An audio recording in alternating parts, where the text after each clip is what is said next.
आप एक government officer हो, आपका एक फिक्स पगार है ना, आप कुछ रिवॉर्ड नहीं सोच रहे हो, आप खाली एक चीज़ आपने ठान ली है कि ये करना है, उनको ढूंढना है, उनको बचाना है।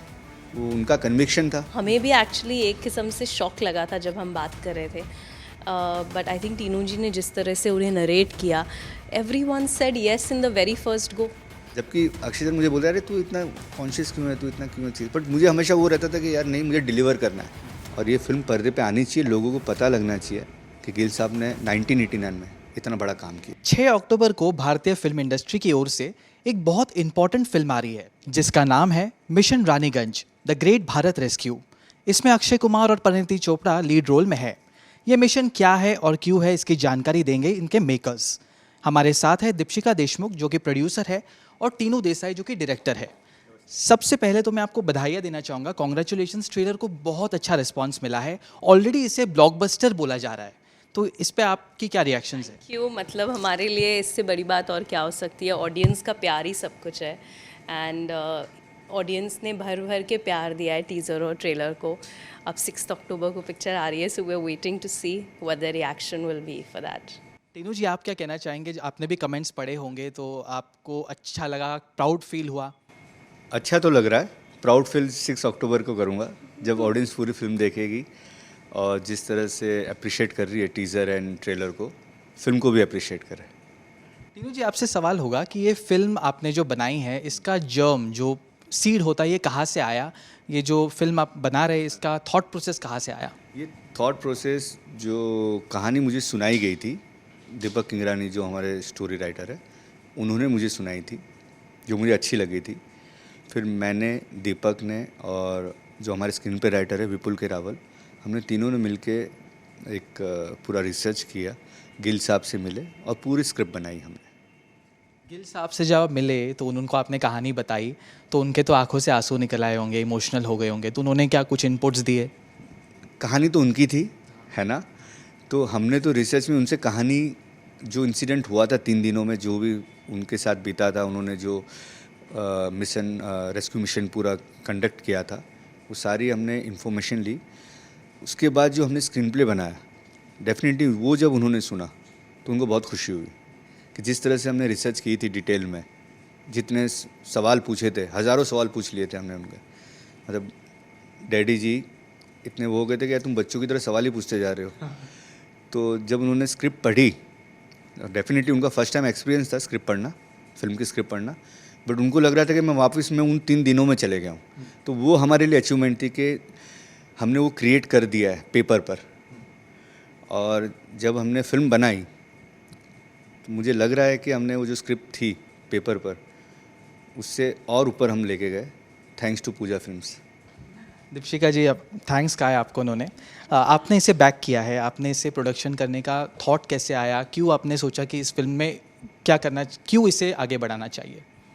आई think as an Indian, when हम लोग ने जब ये स्क्रिप्ट सुनी, हमें लगा कि ये एक ऐसे भारतीय की कहानी है कि ये पूरे दुनिया तक पहुंचनी चाहिए। 1989 में जब ये इंसिडेंट हुआ, तब सोशल मीडिया नहीं था किसी के पास, तो किसी को ये कहानी पता नहीं चल पाई। लेकिन ऐसी कहानी, भारत की ऐसे शूरवीर की कहानी लोगों तक पहुंचाना हमें लगा कि ज़रूरी है, and that is the reason we backed it. We feel like it's a, India में इनोवेशंस इतने पॉपुलर है। India innovations, it's an Indian story which needs to go global, it needs to be spoken about. सब लोगों को इतना inspiration मिलेगा देखकर, मतलब 30 से 40% लोग इंडिया में इंजीनियर बनना चाहते हैं, और गिल साहब एक इंजीनियर थे और उन्होंने कैसे अपने इंजीनियरिंग स्किल्स यूज़ करके उन 3 दिन में 10 किलोमीटर लॉन्ग जगह थी, और उसमें उनको पहले माइनर्स को ढूंढना था, पता करना था कि वो अलाइव हैं कि नहीं। तो जब टीनू जी ने कहानी हमें सुनाई, तो मतलब हमें तो आंखों में आंसू आ गए, और कंप्लीट नरेशन के टाइम पे हम एज ऑफ द सीट पे थे कि अब क्या होगा, अब क्या होगा। एक समय पे वो रुक गए थे और हमें लगा कि अब आप बताइए पहले कि इतने घंटों में ये गैस हो रही है या ये हो रही है। तो एक बहुत थ्रिलिंग एक्सपीरियंस आपको महसूस होता है, and at the end of the script एक इमोशनल नोट पे एंड हुई वो narration. And I think that's what made us say yes to the film and that's what said कि ये कहानी भारत के हर इंसान तक पहुंचनी चाहिए. आपसे तो मैं ये सवाल ज़रूर पूछूंगा. आपसे सबसे पहले पूछूंगा टीनू जी, जब आप स्क्रिप्ट लिखते हो तो आपके मन में पहले किरदार आते हैं या आपके कैरेक्टर को आप डेवलप करते हो, फिर आप सोचते हो कि उसमें क्या लेना, किन्हें लेना है? किन्हें कास्ट करना है. डेफिनेटली पहले तो स्क्रिप्ट हमें लॉक करनी पड़ती है. और जब मैंने गिल साहब का मैं रिसर्च कर रहा था, जब मैं उनसे पूरी कहानी सुन रहा था, क्या 3 दिनों में हुआ, और जो 15 से 20 दिन मैंने बिताए बिगनिंग के इनिशियली मेरे राइटर के साथ, तो मुझे कहीं ना कहीं डेफिनेटली मुझे झलक दिख रही थी एक एक्टर की, जो मुझे लग रहा था कि ये गिल साहब के रोल के लिए बहुत एप्ट हो गए. हाँ, मुझे वही था कि जितना एक्साइटमेंट मुझे है इस सब्जेक्ट को लेकर, उतनी एक्साइटमेंट अक्षय सर को भी हो. तो जब मैंने अक्षय सर को ये कहानी सुनाई पूरा डिटेल में, तो डेफिनेटली उनका पहला आंसर ये था कि मैं ये फिल्म कर रहा हूँ और ये फिल्म पर्दे पे आनी चाहिए, लोगों को पता लगना चाहिए कि गिल साहब ने 1989 में इतना बड़ा काम किया है. अक्षय सर का खुद का था कि मुझे क्यों नहीं पता था इंसिडेंट के बारे में, है ना. और तुरंत उन्होंने कहा कि मेरी गिल साहब से बात कराओ.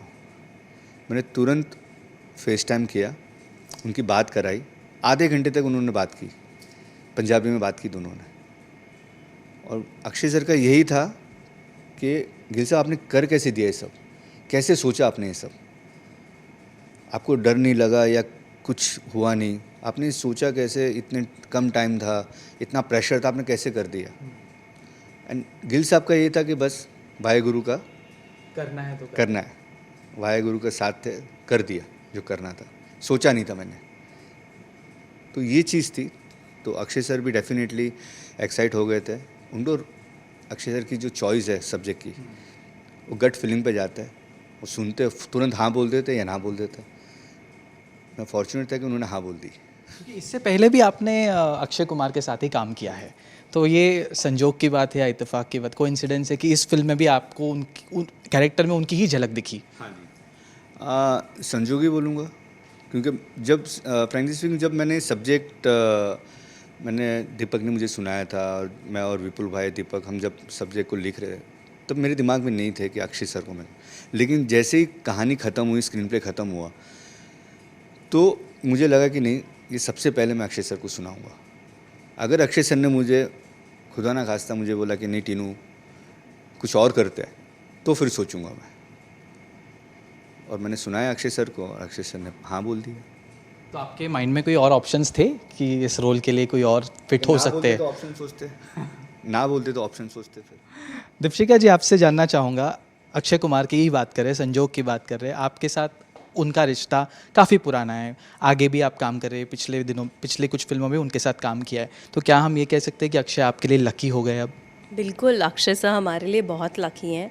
और हमारे लिए ये बहुत भाग्य की बात है कि जो भी हम स्क्रिप्ट उनके पास ले जाते हैं, he likes it, and subject के ऊपर होता है. And it's been a wonderful experience for us at Pooja entertainment उनके साथ काम करने का. वो इतने थारो प्रोफेशनल्स हैं, इतना सीखने को मिला है उनसे. हमारे लिए तो अक्षय सर हमेशा लकी रहेंगे. अच्छा, ये जो मिशन रानीगंज जो फिल्म है, ये काफ़ी इन्फॉर्मेटिव के साथ साथ एक लोगों को एजुकेट भी कराएगी, इंजीनियर्स के ऊपर है, प्लस एक बहादुरी का भी एक स्टोरी सुनाया जाएगा. ऐसी जो फिल्में बनती है, हाल ही में मैंने एक फिल्म देखी द वैक्सीन वॉर, जो भी इसी बायोसाइंस के ऊपर है, वो भी इंडिया की पहली बायोसाइंस फिल्म है, विवेक अग्निहोत्री जी ने बनाया, वो भी बहुत बेहतरीन फिल्म बनाई है. तो इस तरह की फिल्में इंडिया में कितनी बननी चाहिए? एज अ डायरेक्टर आप हमें बताइए. अगर जैसे मतलब भारत में बहुत सारे हीरोज़ है ना. अब मैं फॉर्चुनेट हूँ कि ये सब्जेक्ट मेरे पास आया और मैं ये बना पाया. मैं चाहूँगा कि ऐसे और सब्जेक्ट आए मेरे पास आए, और डायरेक्टरों के पास भी आए. मैं ऐसे नहीं चाहता मैं ही बनाऊँ, बहुत सारे डायरेक्टर, अच्छे डायरेक्टर्स हैं, वो लोग भी बनाए, ताकि जो ये रियल हीरोज़ है उनकी कहानी लोगों को पता चले कि उन्होंने किस तरह से विदाउट सोचे समझे अपनी फैमिली को साइड पर रख के किसी और के बारे में सोचा. बहुत बड़ी बात है आज के टाइम पे कि जिनसे कि आपका कोई रिश्ता नहीं है ना, उनके लिए आप अपनी जान खतरे में डाल रहे हो. आप अपनी फैमिली के बारे में नहीं सोच रहे हो, अपनी प्रेग्नेंट वाइफ के बारे में नहीं सोच रहे हो, है ना. आप एक गवर्नमेंट ऑफिसर हो, आपका एक फिक्स पगार है ना. आप कुछ रिवॉर्ड नहीं सोच रहे हो. आप खाली एक चीज़ आपने ठान ली है कि ये करना है, उनको ढूंढना है उनको बचाना है। वो उनका कन्विक्शन था कि नहीं, अगर एक भी ज़िंदगी सांस ले रही है तो हमारा इंतज़ार कर रही है। तो वो जो चीज़ है ना, ये और कहीं जितने हीरो, सबकी अपनी अपनी एक थॉट होती है, इसलिए वो करते हैं। तो ऐसी कहानी आनी चाहिए और बननी चाहिए फिल्म में, ताकि लोगों को पता चले। आज मुझे भी नहीं पता था इसके बारे में, अगर मेरे पास राइटर आता नहीं और हम रिसर्च करते नहीं तो मुझे भी नहीं पता था ये चीज़। साथ ही अक्षय जी का के साथ में आपका ये सेकंड बॉन्डिंग है, सेकंड एसोसिएशन है। तो जब आप पहली बार अक्षय से मिले थे, आपने कुछ परसेप्शन सोचा होगा कि अक्षय सर से के साथ काम करना है, और आज कितनी कंफर्टेबल हो गए आप? किस तरह के पर्सन है वो ऑन सेट, ऑफ सेट? जब मैं फर्स्ट टाइम रुस्तम जब मैंने फिल्म की थी, उसके पहले मैं स्पेशल 26 में फर्स्ट एडी था। ओके, तो जान पहचान थी। फर्स्ट एडी होते तो आपकी कॉन्वर्सेशन होती रहती है। हाँ, डेफिनेटली जब आप फिल्म बनाते हो, और रुस्तम बहुत बड़ी फिल्म थी, है ना, पीरियड फिल्म थी, अगेन प्रेशर बहुत था, तो उस चीज़ में ये होता है कि कितना आपको एक्टर सपोर्ट करेगा। बट जैसे अक्षय सर का नेचर है, फ्रॉम द डे वन उन्होंने कभी भी ऐसे महसूस नहीं कराया मुझे कि तू फर्स्ट एडी था और तू डायरेक्टर बना है तेरी पहली फिल्म है। जैसे डिस्कशन हुआ था, जैसे मैं चाहता था, जिस तरह से मैं रुस्तम बनाना चाहता था, उस तरह से उन्होंने मुझे सपोर्ट किया।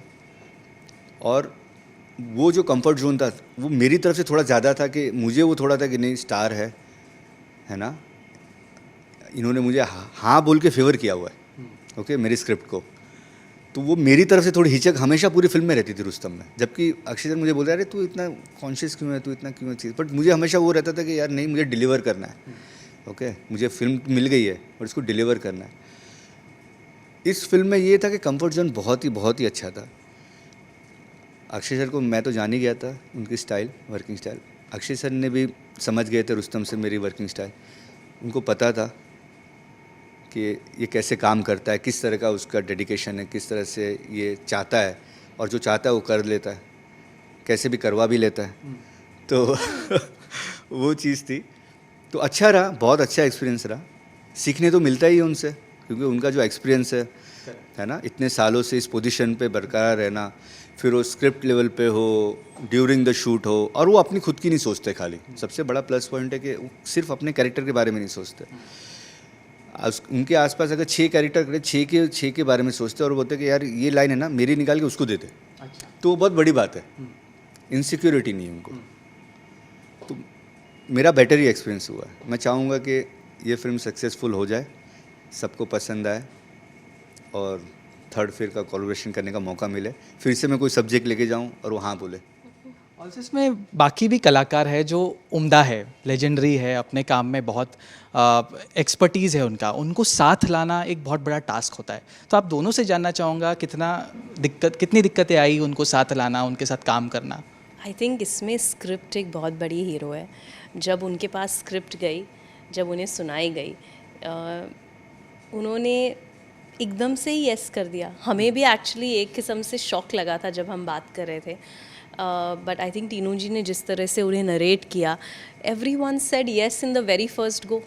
I don't think anybody thought कि मैं आपको वापस बोलता हूँ या सोच के बताता हूँ। और इतने सारे एक्टर्स, हमारे पास 27 एक्टर्स हैं इसमें, जो क्योंकि हर किरदार ये रियलिटी में एक इम्पॉर्टेंट पार्ट था इस मिशन का। तो हमें we wanted to bring something that my dad absolutely wanted, that he wanted to bring in people that people will remember. क्योंकि हर किरदार को याद रखने के लिए आपको एक एक्टर की ज़रूरत होती है जो हिस्ट्री में आपको पता चले कि ये ड्रिलिंग कॉन्ट्रैक्टर हैं, इन्होंने इस तरीके से मिशन में ये काम किया है, या इन्होंने इस तरीके से जो डिफरेंट, अभी मैं आपको ज़्यादा बताऊंगी तो कहानी बाहर आ जाएगी, इसीलिए I will refrain from saying कौन एग्जैक्टली क्या कह रहा है। But it was very important because जो माइनर्स भी फंसे हुए थे उनकी कहानी आगे लाना, लोगों तक लाना, we wanted actors to be there to be able to say that story out.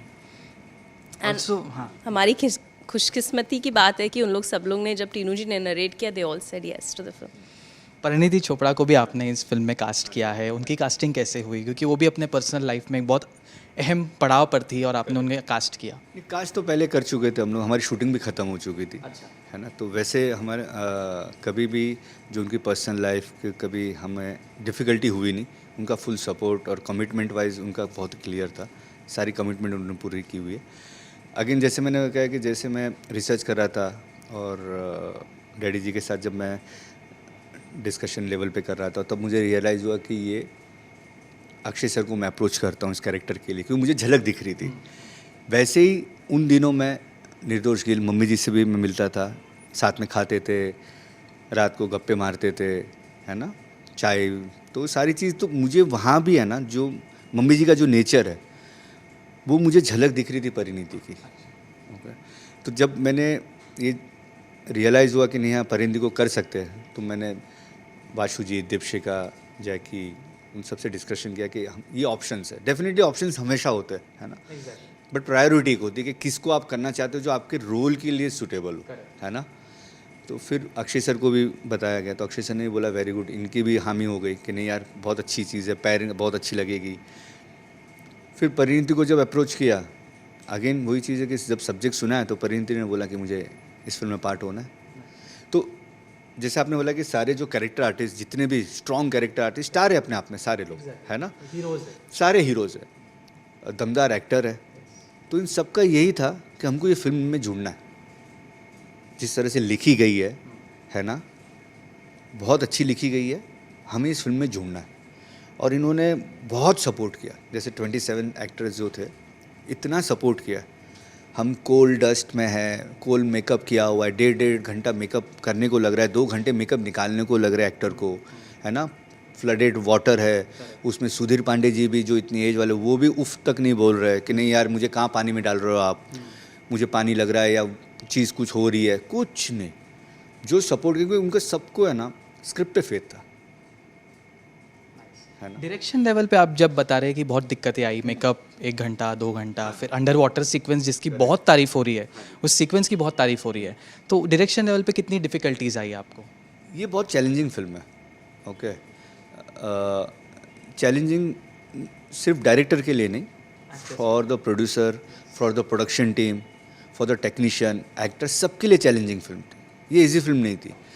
और एक होता है 1989 का एक क्रिएट करना पीरियड, डिफ़िकल्ट वो नहीं था। डिफ़िकल्ट ये था कि माइनिंग वर्ल्ड को कैसे क्रिएट किया जाए जिसे किसी ने देखा नहीं है, वो महसूस कैसे कराया जाए कि हाँ जब ऑडियंस फिल्म देखेगी तो उनको रियलाइज़ होगा कि वो कोल माइन में फंसे हुए हैं।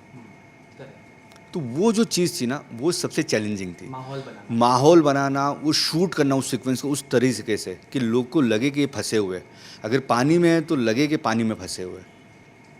जब वो लोग कैप्सूल में ट्रैवल कर रहे हैं 350 फीट नीचे, तो वो सफोकेशन, वो डर, वो खौफ, है ना, कि क्या होगा अगले पल, क्या होगा किसी, वो महसूस कराना, वो उस तरह से शूट करना, वो चैलेंजिंग था। तो मैं एक्सपेक्ट करूँगा कि जब मैं हॉल में बैठा हूँ तो मुझे लगेगा कि मैं एक्चुअली कोल माइन में हूँ, with the kind of sound effects. I hope कि आप देखो और उसके बाद फ़ोन करोगे। आखिरी सवाल, कल ही एक बहुत गुड न्यूज़ अनाउंस हुई है, 2018 जो मलयालम फिल्म है उसको ऑस्कर में एंट्री मिली है। तो जब ये न्यूज़ आई तो आपको भी लगा कि, क्योंकि वो भी इसी तरह की फिल्म है जहाँ पे सबको एक ही, सभी लोगों ने मिलकर एक गांव को बचाया फ्लड से, ये भी उसी लाइंस पर तो नहीं कहूँगा लेकिन सब्जेक्ट वैसी है। तो क्या आपके थॉट में है कि इसको भी हम आगे ऑस्कर के लिए भेज सकते हैं? आई थिंक पहली बात तो वी आर वेरी प्राउड कि इंडिया की फ़िल्म सिलेक्ट हुई है ऑस्कर के लिए। आई थिंक इट्स सो नाइस कि इंडियन सिनेमा ग्लोबल लेवल पे बहुत ज़्यादा नॉइस कर रहा है, चाहे वो RRR हो, चाहे वो गुनीत मोंगा जी की पिक्चर हो, एल्फिन विस्पर्स, चाहे ये वाली पिक्चर हो 1981। बट आई थिंक इतनी अच्छी बात है कि इंडियन सिनेमा को लोग वर्ल्ड वाइड एक्सेप्ट कर रहे हैं। और अब हर प्रोड्यूसर, डायरेक्टर, सबका तो विश है ही कि हमें इंटरनेशनल फोरम पे एक रिकग्निशन मिले, तो as a producer I would say कि ऑफ कोर्स यू नो हर जन चाहता है कि हमारी पिक्चर को इंटरनेशनली लोग अक्लेम करें, देखें, बिकॉज बहुत मेहनत की है, डिटेल्स पे बहुत मेहनत की है। यू नो पानी में जैसे ये कह रहे थे, यू नो कोल आ रहा था, फिल्ट्रेशन प्लांट्स लगाने पड़े, सेट को ऊपर नीचे कैसे करना पड़े, बहुत ज़्यादा डिटेल किया। आई थिंक इन्होंने 60 दिन तो एक एक सीक्वेंस पे जो वाटर के इन लोग के डिस्कशंस है, मैं बहुत जल्दी अपने इंस्टाग्राम पे डालने वाली हूँ, बिकॉज मैं बोलती थी ये 100-200 लोग ऑफिस में कर क्या रहे हैं रोज।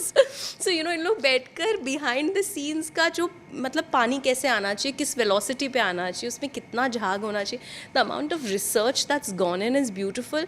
एंड ऑल्सो जैसे उन्होंने कहा ये टाइप का जो माइनिंग एक्सपीरियंस, आई मीन जो कोल का एक्सपीरियंस है, पीपल ने कभी किया ही नहीं है inside the mine. So that was very important to us कि अगर हम ये ऑडियंस तक ला रहे हैं तो उन्हें वो फीलिंग आनी चाहिए कि what this people must have felt and why he is such a big hero for extracting all of them out. And इनकी जो टीम है जिन्होंने ये मिशन परफॉर्म किया कि you know why they need to be celebrated all over India.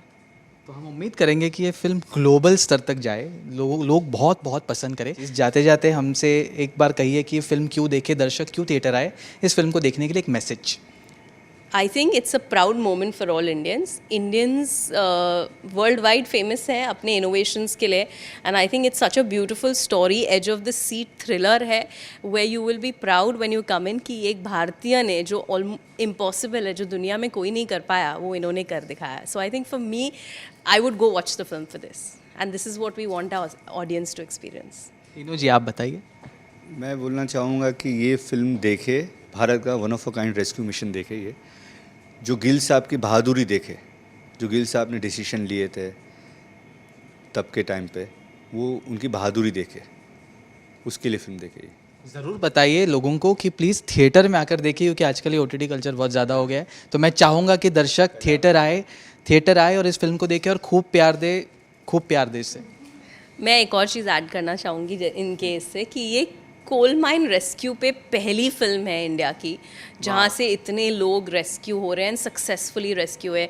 तो it is not just about the rescue and finding them and निकालना, जो उनका जो प्रोसेस है that is something that is very thrilling and audience को बहुत मज़ा आएगा। तो हम दर्शकों से रिक्वेस्ट करेंगे कि 6 अक्टूबर को प्लीज़ आप सिनेमा घर में आइए और हमारी ये फिल्म एक्सपीरियंस करिए। तो इसमें ड्रामा होगा, इसमें इमोशंस भी होंगे, इसमें एजुकेशन एस्पेक्ट भी है, इसमें इंस्पिरेशन भी है, बहादुरी की कहानी है, काफ़ी कुछ है और थ्रिल भी है। थ्रिल तो मेन फैक्टर इस मूवी का। इसे थिएटर में ही देखिए ज़रूर 6 अक्टूबर को। Thank you so much, thank you हमसे बात करने के लिए, बहुत अच्छा लगा। Thank you so much. 6 October cinema, mission Raniganj.